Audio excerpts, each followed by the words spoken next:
Bonjour, contente de vous retrouver, j'espère que vous allez bien. Aujourd'hui dans cette vidéo, nous allons parler de la prise de décision. Comment prendre les bonnes décisions, comment être sûr que vous prenez les bonnes décisions. Je suis Florence Louis, coach en évolution professionnelle, développement personnel et bien-être.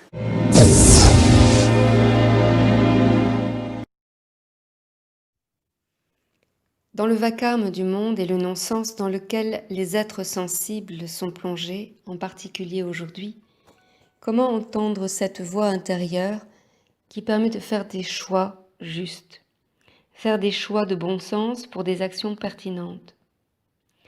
C'est l'objet de mon propos aujourd'hui. Il y a un temps pour l'émotion, un temps pour le plaisir d'essence, un temps pour ne rien faire, un temps pour réfléchir, un temps pour agir et non réagir. Agir sans refouler l'émotion, sans se couper de soi-même, sans se couper du fil de la vie qui passe en nous, sans devenir un être froid et inhumain. Agir avec l'œil de l'âme grand ouvert. Et comment s'y prendre? Rabindranath Tagore nous y invite. Il dit « Plonge ton âme dans un bain de silence ». Tout ce qui naît a besoin de silence avant de naître.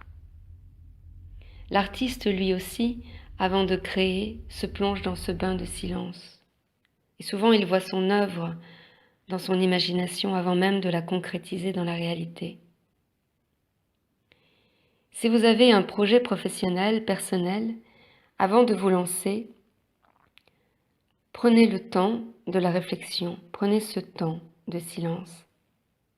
Avant de démarrer quelque action, prenez le temps d'observer, de poser toutes les pièces du puzzle à plat, de les observer, de regarder peut-être dans quel ordre vous allez les disposer, ce qui semble prioritaire et ce qui ne l'est pas. Peut-être même de faire une matrice des forces, des opportunités, des faiblesses, des risques. Ainsi, si vous êtes confronté à un choix ou une décision pour l'avenir, je vous invite à faire de même et à vous demander, par rapport à cette situation, quel conseil vous donneriez à cette personne indécise pour l'aider à faire son choix? Quelles questions vous lui poseriez? Que d'autres feraient, selon vous, dans une situation analogue? Et ne prenez pas vos décisions sur le conseil des autres, qui sont fondés sur leur programme, sur leur ego, sur leur vision du monde.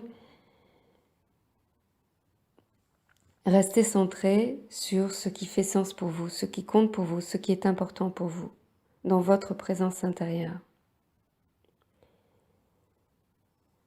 Ce que j'ai pu me rendre compte au travers des différentes expériences et aussi des personnes que j'ai pu accompagner sur ces positionnements, sur ces prises de décision, c'est que la décision juste mobilise tout le corps, pas seulement la tête. Et lorsque le corps est en cohérence avec la tête, alors l'action se met en place naturellement. A contrario, lorsque c'est l'incertitude ou que c'est un choix subi, peut être raisonné avec la tête, pour autant le corps reste noué, reste contracté. Et très souvent, des sentiments, des émotions d'angoisse sont associés à ça. Le corps nous donne des signes sur ce qui est bon, sur ce qui n'est pas bon pour nous. Et en ce sens-là, il est important de retrouver ce silence pour reconnecter notre tête avec notre corps et vérifier que les décisions que nous prenons sont en cohérence avec qui nous sommes. Je vous souhaite une très belle journée et je vous dis à bientôt pour une prochaine vidéo. C'était Florence Louis pour Réussite Transition.